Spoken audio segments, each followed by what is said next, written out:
2012 წლის 30 იანვრის ობამას სააკაშვილის შეხვედრის შესახებ უამრავი ამითქვა და დაიწერა. ჩვენ მესამე დღეა ვისმენთ და ვკითხულობთ როგორც ქართველი, ასევე უცხოელი პოლიტიკოსების, ექსპერტების, ჟურნალისტებისა თუ საზოგადოების წარმომადგენლების არაერთგვაროვან შეფასებებს.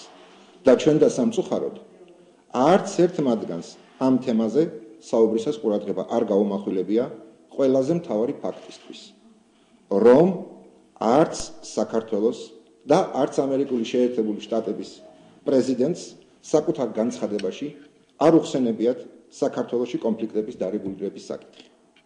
როგორც აღმოჩნდა, ისეთი მაღალი რანგის შეხვედრაზე სააკაშვილისთვის მთავარი და პრიორიტეტული მხოლოდ ამერიკის შეერთებულ შტატებთან სავაჭრო ურთიერთობები, ავღანეთის ოპერაციებში ქართველების მონაწილეობა და არა საკუთარი ქვეყნის ტერიტორიული მთლიანობა.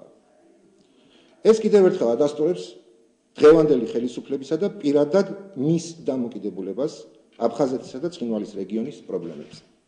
ყველაზე შემაშფოთებელი კი ისაა, რომ ქართულ ოპოზიციური პოლიტიკური ლიდერებიც კი ვიზიტის შეფასებაში განიხილავენ ყველაფერს გარდა ქვეყნის ტერიტორიული მთლიანობისა.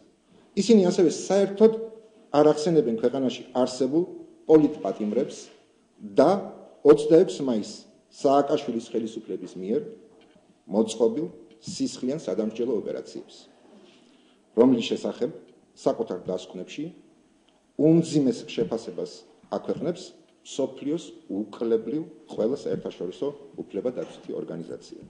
უფრო მეტიც, ზოგიერთი მათგანს ამ დროინდელ განცხადებაში ერთნიშნულად იყო აღნიშნული, რომ აფხაზეთისა და ცხინვალის რეგიონის პრობლემების მოგვარების გზა საქართველოს ევროატლანტიკულ სტრუქტურებში გაერთიანებაზე გადის და მხოლოდ ამის შემდეგ უნდა მოხდეს ქვეყნის გაერთიანება.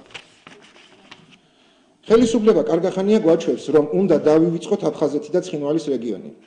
განმუხურის ფოიერვერკი და 8 აგვისტოს ბათუმში გამართული კონცერტი სხვა არაფერია, თუ არა ის, რომ თითქოს და განსაკუთრებული არაფერი მომხდარა, რომ ომი კი არ წაგვიგია, არამედ გავიმარჯვეთ, რომ თითქოს ქვეყნის ტერიტორიების 20% არ დაგვიკარგავს. ხელისუფლების წარმომადგენელთა ბოლო პერიოდის განცხადებებში გაჩნდა ტერმინი სუვერენიტეტის შენარჩუნება. დემოკრატიული მოძრაობა კიდევ ერთხელ სრული პასუხისმგებლობით აცხადებს, რომ ჩვენი ქვეყნის ყველაზე მწვავე სახელმწიფოებრივი მნიშვნელობის პრობლემა არის ქვეყნის გაერთიანება, კონფლიქტების დარეგულირება, აფხაზ და ოს ხალხთან საერთო ენის გამონახვის შედეგად, მათთან ერთად ერთიანი, დემოკრატიული და ღირსეული სახელმწიფოს მშენებლობა და არასოდეს შევეგუებით ჩვენი სამშობლოსთვის სასიცოცხლოდ მნიშვნელოვანი საკითხის უგულებელყოფას.